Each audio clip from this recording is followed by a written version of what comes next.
très endettés loolu mooy dëgg bi on a eu par le passé ay annulation wala effacement une partie de notre dette notamment sous Ablaye Wade mais gis nañ ne que bi régime Macky Sall ñëwee yégalaat na ko ay niveau mais est-ce que endettement boobu ça a été fait dans des projets yoo xam ne tax na ñu créer ay emplois yu bëri tax na ñu industrialiser suñu dëkk déedéet c'était un endettement boo xam ne ça a profité ay étrangers yi nga xam ne dañ doon ñëw fii si projet si seen ay projet le endettement boobu doon dugg wala ay projets d'infrastructure qui peuvent être pertinents des fois mais qui n'ont pas résolu le véritable problème du Sénégal mooy créer une industrie capable ñun même de transformer notre économie d'atteindre une certaine souveraineté donc loolu musul am léegi nag message bi ñu war a wax sénégalais yi dëgg la dëkk bi metti na parce que Sénégal dafa mus a metti mais ñun lu ñu promettre sénégalais yi c'est pas un miracle li ñu leen promettre bi président Ousmane Sonko nekkee woon candidat bi président Bassirou Diomaye Faye ñëwee après wuutu ko mooy on va mettre le Sénégal sur les rails du développement par la souveraineté économique que il faut que ñu serrer la ceinture un moment donné par patriotisme te loolu gëm naa ne sénégalais yi gëm nañ ko naa ñëw après peut-être si loolu lan la war a àndal de la part de l'État pour que sénégalais yi mun ko gën a accepter mais que dëkk bi metti na moom Sénégal dafa mus a metti il y a des secteurs par exemple secteur bi nga xam ne xam naa ko mooy wàllum BTP nga xam ne forcément y aura une relance parce que y avait une dette boo xam ne état bi ameloon na leen ko ñu ngi ciy góorgóorlu parce que chaque année si LFI bi dinaa gis ne que am na partie bu ñuy réserver remboursement dette boobu te loolu dafa am solo pour relancer le secteur privé national pour créer ay champions loolu dafa am solo loolu président Ousmane Sonko waxoon na ko ci livre solution bi mu génne woon 2018 il faut créer dafa créer woon sax polémique bi mu ne il faut créer une bourgeoisie nationale mais lu mu bëggoon wax mooy que il faut que mu am ay sénégalais yoo xam ne ay industriels yoo xam ne am nañ les moyens créer une entreprise pour tirer l'économie pour contribuer à la création d'emplois te loolu dafa am solo. tudd nga ko léegi mooy secteur BTP bi nga wax il nous faut des champions parce que champions yooyu ñooy tax ñu mën a secteur privé moo mën a gën a booster économie mu gën a jëm kanam mais dañu gis ne bi ngeen ñëwee ba léegi est-ce que tànk yooyu yéen a ngi ciy dox parce que secteur privé bi tey lañ gën a jooy déjà dette intérieure bi ba léegi ñu ngi topp di ci yuuxu pour mën see jot. voilà dette intérieure bi comme ni ma ko waxee sànq héritage la lu ñu fi fekk la dañu fekk gouvernement Sénégal yoreel secteur privé bi xaalis bu bëri donc héritage boobu bi ñu ñëwee dañ ko assumer bien sûr par rapport à la continuité de l'État mais am na lu ñu si jot a commencé fay daaw par exemple on avait sorti plus de 500 milliards yoo xam ne jagle woon nañ ko fay dette intérieure bi et une partie si loolu c'était notamment pour le secteur du BTP beneen situation notamment si ay secteurs yu mel ne BTP dañu fekkoon ay mbir ay montage yoo xam ne dafa xaw a doy waar notamment sur le foncier qui a été utilisé donc c'est vrai que am na benn moment boo xam ne affaire yi taxawoon na pour faire certains audits yoo xam ne c'était nécessaire te on a vu que après joxewaat nañu ay autorisation pour yenn chantiers yi redémarrer waat donc loolu aussi il faut le souligner man gëm naa ne que c'est un secteur boo xam ne ci relance la jëm parce que c'est un secteur très important corps de métier yi si nekk moo bëri Sénégalais yi mun a employer moo bëri donc on est obligé suñu intérêt la sax en tant que gouvernement en tant que état secteur boobu doxaat te gëm naa ne que ci loolu lañ jëm dette intérieure bi nag il faut dire la vérité état bi amul capacité tey en un coup rek fay ko mais il faut de plus en plus libérer ko pour que yenn sociétés yi mun a respirer waat mun a commencer recruter waat chantier yi démarrer waat te loolu je pense que c'est déjà le cas peut-être que ça démarre doucement mais dinañ gis ne que dans les mois qui viennent dina am ay jéego yu ngeen ci def alors wàllum dund gi la ñuy dem c'est vrai am na yu ngeen wàññi bi ngeen ñëwee léegi comme yu mel ni mburu mi carburant bi ak yeneen yoo xam ne def ngeen ko mais dañu gis ba tey dafa mel ni lan la jafe-jafe communication la wala lan la ñi nekk ci beneen wet gi opposition bi dañuy gis à chaque fois foofu la ñuy jàpp vie bi dafa cher dund gi dafa metti bi lan mooy problème bi te pourtant boo xoolee ci terrain bi am na du concret boo xam ne mi ngi fi. ça c'est une excellente question te daf may permettre ma développer li ma bëggoon wax sànq malgré situation difficile bi ñu fekk réew mi régime u Pastef tey def na réduction du coût de la vie parce que soo xoolee ñu ngi naan dëkk bi dafa metti mais ñi doon fayeeku salaire ba léegi ñu ngi fayeeku salaire te en plus li ñuy jëndee tey denrée de premier nécessité yu bëri yu si mel ne ceeb lu si mel ne dëwlin lu si mel ne ay carburant wàññeeku na donc normalement pouvoir d'achat sénégalais yi dafa war a yokku man li ma gëm am na problème de communication parce que ak effort yi gouvernement bi def yëpp si contexte bu méttee nii normalement impact bi waroon nañ ko gën a ressentir ça c'est vrai donc y a un problème de communication y a aussi manipulation boo xam ne kujje bi dañ koy def mais loolu c'est normal peut-être ñoom loolu mooy seen stratégie mais beneen bi aussi man dama bëgg ñu si bàyyi xel sénégalais yi c'est vrai que l'économie est importante sénégalais yi dañu bëgg am xaalis dañu bëgg di doxi seen soxla dañu bëgg di def di dépenser mais sénégalais yi ñu baal ma si wax ji duñu ay rabu àll. lekk rek taxu leen jóg dafa am loo xam ne dañ ko waxante woon ak ñoom déjà soo demandé sénégalais yi un effort ci contexte économique bi ñu nekk c'est vrai que gouvernement mi ngi def ay efforts yu exceptionnels réduction coût de la vie bi wax nañ ko malgré situation bu difficile bi social bi mi ngi nekk toujours une priorité donc loolu dañ koy fàttali gouvernement te après nañ si ñëwaat gouvernement bi amalul am benn arriéré de bourse étudiants yi ay problème mu rappel la mais amalul benn arriéré de bourse donc gouvernement mi ngi def et même ci wàllum mbay bi gis nañ effort bu ñu ciy def gis nañ lim ci investir gis nañ ko et cetera mais nga demander tey jii sénégalais yi ñu def effort notamment pour financer le presse par exemple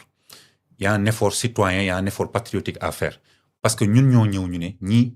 dañoo endetté réew mi dañ ko nëbb ñii dañoo sàcc xaalis bi et cetera loolu soo ko waxee demander effort ba pare yow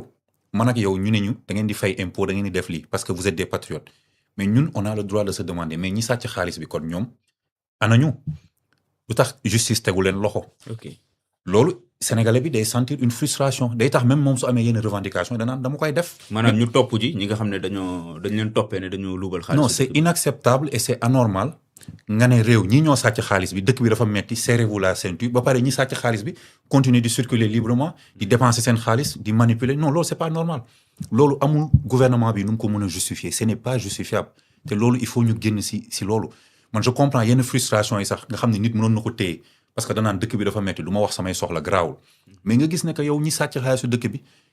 on ne fait absolument rien contre eux mais bu yàggee effectivement ils vont croire que ñun waxuñu woon dëgg kon gars yi kenn sàccul xaalis bi wala ñun si ay tappale comme ñoom lañ nekk loolu moo warul normalul après 2 ans que les gens qui ont pillé ce pays là continuent toujours à circuler librement que sentiruñu même suñu jàppul ñëpp sentiruñu ne que justice mi ngi à fond pour vraiment récupérer xaalis boobu nga xam ne gars yi jël nañ ko loolu lañ war a sentir loolu mooy tax yenn sénégalais yi apaisé wu parce que ñun on est sur le terrain on parle aux sénégalais pas seulement les militants de Pastef dañu naan d'accord yéen a ñu wax lii mais pourquoi ñi ko def ba léegi ñi ngi circuler et là c'est ça c'est tout à fait normal moo tax xëy na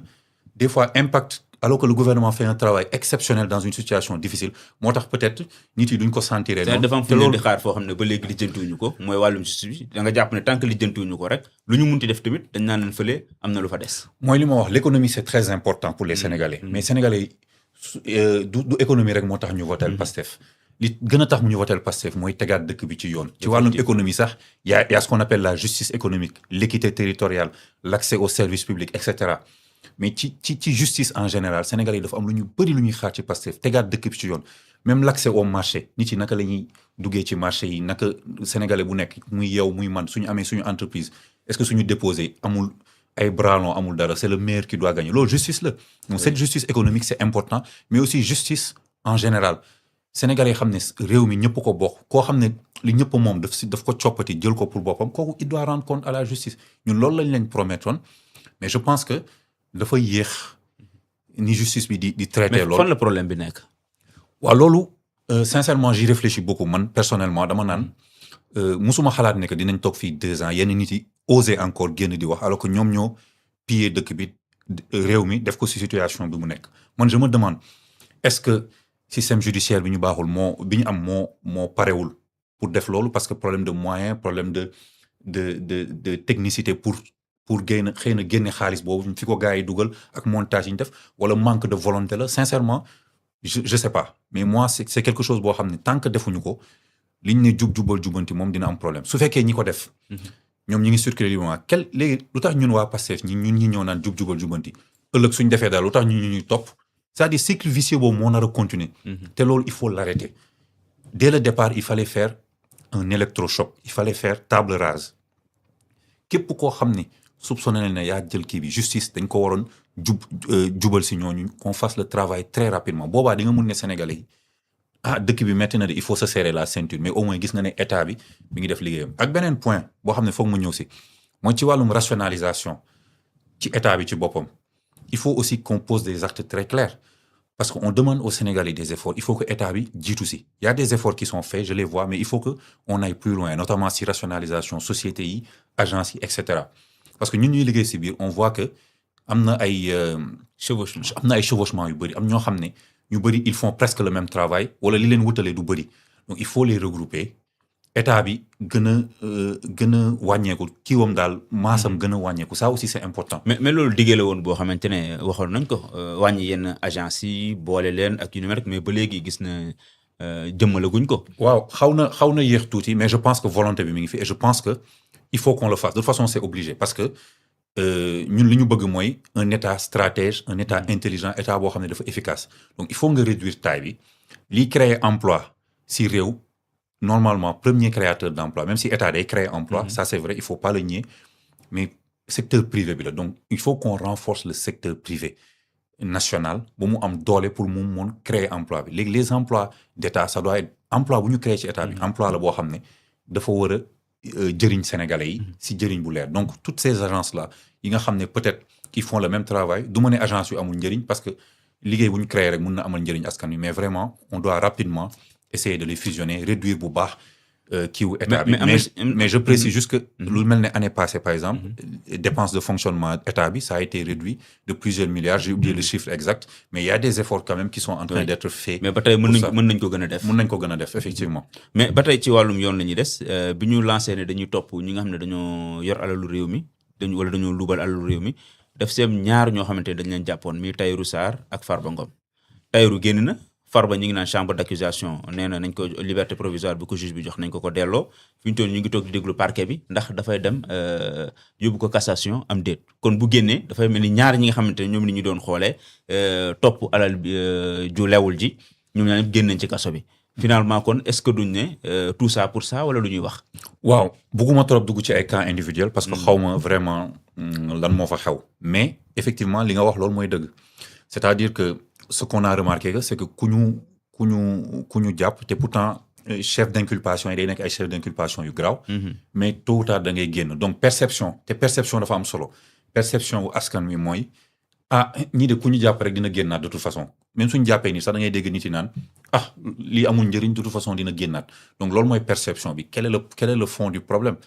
est-ce que façon bi ñu leen di toppee la est-ce que waruñu woon privilégier enrichissement illicite parce que man j'estime que quand même un fonctionnaire par exemple je n'ai rien contre les fonctionnaires mais fonctionnaire vocation la fonctionnaire dafa baax ci dëkk parce que c'est le service public mais un fonctionnaire milliardaire te y en a beaucoup au Sénégal man pour man automatiquement avant dara di xew man sàcc laa la considérer parce que tu ne peux pas être fonctionnaire ñu xam say revenus nga am salaire même si tu peux avoir des fonds communs etc mais que tu deviennes milliardaire am ay immeubles ibi ay usines waxuñu ko pour soxor wala pour dara man je souhaite que le maximum de Sénégalais soient des milliardaires mais dans la vie soo bëggee nekk milliardaire da ngay dem ibbi entreprise wala nga donn ko ci sa yaay wala ci sa pap mais mënoo ñëw nekk fonctionnaire de l'État ne état bi laay liggéeyal ba pare di nekk un multimilliardaire loolu c'est pas possible donc je pense que enrichissement illicite bi waroon nañ ko poursuivre maintenant le problème c'est que ñun problème bi ñu am mooy que gouvernement bi fi nekkoon Macky Sall dafa utiliser yenn institutions yi wala yenn affaires yi d'une manière tellement politique que ñun dañuy considérer que yooyu sax baaxul par exemple la CREI par exemple parce que utiliser na ko fi contre Karim Wade d'une manière il y avait une liste de 25 mais CREI ñëpp d'accord nañu ne baaxul. il y avait une liste de 25 mu def ñaaram mais man xawma forme CREI la wala beneen mais man je considère que enrichissement illicite dafa am que y a des gens qui s'enrichissent illicitement et que soo leen di topp dans la justice classique des fois c'est très difficile nga prouver loolu man loolu je l'estime je ne suis pas un spécialiste judiciaire mais j'estime que affaire u enrichissement illicite war nañ ci toog xoolaat ko il faut que nit lu mu gagné te loolu ñi gagné xaalis xam nañ ko nit lu mu gagné ci àddina mun na ko justifier su fekkee daf ko gagné honnêtement mun na ko justifier su ko mënul justifier rek c'est qu'il y a un problème tu ne peux pas être fonctionnaire toog sa bureau 8 heures ba 17 heures et tu as des revenus yoo xam ne ça dépasse largement li ngay gagné donc loolu ça pose un problème je pense que il faut que aussi suñu député yi bàyyi xel ci loolu dafa am ay Sénégal ay textes de loi yoo xam ne dañ ko war a soppi parce que dafa am ay corporations yoo xam ne texte de loi yooyu même pour nga sanctionner texte de loi yooyu da leen di protéger te loolu il faut que députés yi tamit c'est vrai que ils sont là ils ont été élus que depuis 1 an et quelques il y a eu affaire yu budget ak yooyu il y avait beaucoup de travail mais il faut que tamit ñu soobu si loolu mooy mécanisme système bi mécanisme yooyu il faut ñu tas ko et ça commence par des projets de loi yoo xam ne wala des propositions de loi yoo xam ne dañ ko war a def pour plus de transparence OFNAC c'est bon on l'a fait baax na jox nañ ko gën nañ ko jox autonomie etc mais il faut aller plus loin xoolaat textes yi yan textes ñooy protéger yenn corporation yi ñu dindi protection yooyu pas pour dindi li nga xam ne mooy seen liberté wala seen indépendance mais en matière de sanction surtout suñ defee dara ñu mun leen sanctionner de manière claire loolu dafa am solo. ok dafa am solo mais ñu ñëw tamit ci jeune DG yow si nga bokk am na ñu bëri li ñu leen di wax jamono ji dañ naan am na seen gars yi nag ñoom ñu ngi commencé nguuru loolu am na